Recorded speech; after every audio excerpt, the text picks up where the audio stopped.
Okay, so in this video, I'm going to be randomly generating a GCSE maths question to try to answer. The way this is going to work is that I'm going to roll 2 dice. The first roll will correspond to the topic that the question will be on, and the second roll will correspond to whether I do a non-calculator or calculator-based question. On my first roll, if I get a 1, I'll be doing a number question. If I get a 2, I'll be doing an algebra question. If I get a 3, I'll be doing a geometry and measures question. If I get a 4, I'll be doing a ratio and proportion question. If I get a 5, I'll be doing a probability and statistics question. And if I get a 6, I'll get to choose the topic. On my second roll, if I get an odd number, I'll do a non-calculator question. And if I get an even number, I'll do a calculator question. Let's do my first roll. So I got 3. This means I'll be doing a geometry and measures question. Let's do my second roll. We got a 4. That is an even number, so we'll be doing a calculator-based question.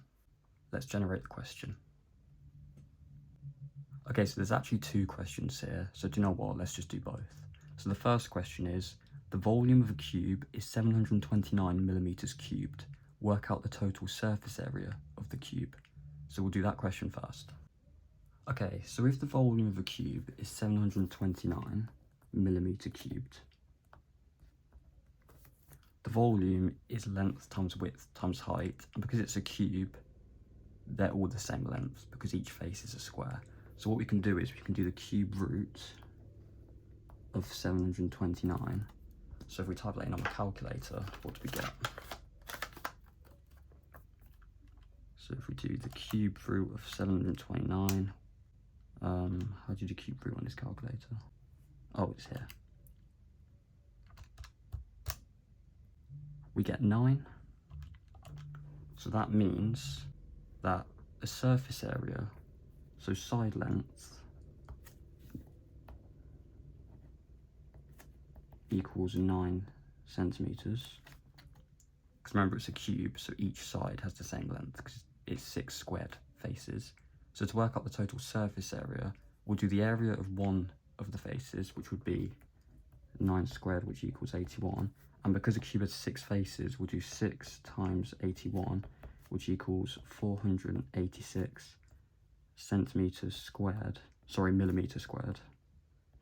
for the total surface area. So that's the first question. And then question 2 says, the total surface area of a cube is 96 millimeters squared. Work out the volume of the cube. So it's basically the reverse process.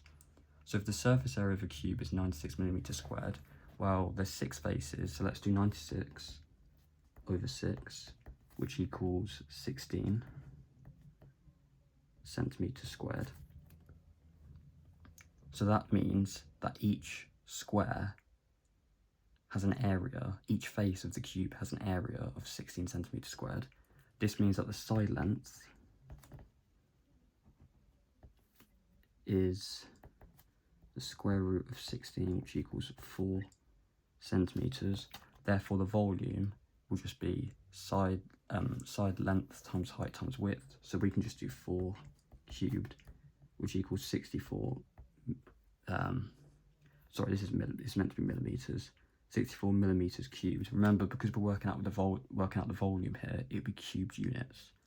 So for question 1, I believe the total surface area is 486 millimeters squared, and for question 2, the volume should be 64 millimeter cubed. So we can check that I'm right. Let's show the solutions. So the answer to the first question is 486 millimeters squared. As you can see, I got 486 millimeters squared, so that's correct. The answer to the second question is 64 millimeter cubed. As you can see here, I got 64 millimeter cubed, so this one's correct. So both questions correct. They weren't too difficult. They're the kind of questions which could come up on a foundation paper and a higher tier paper, because I'd say that's probably a grade 5 style question. I'm considering making this a series, so comment below if that's something you'd be interested in, and I hope you enjoyed the video. Thank you for watching.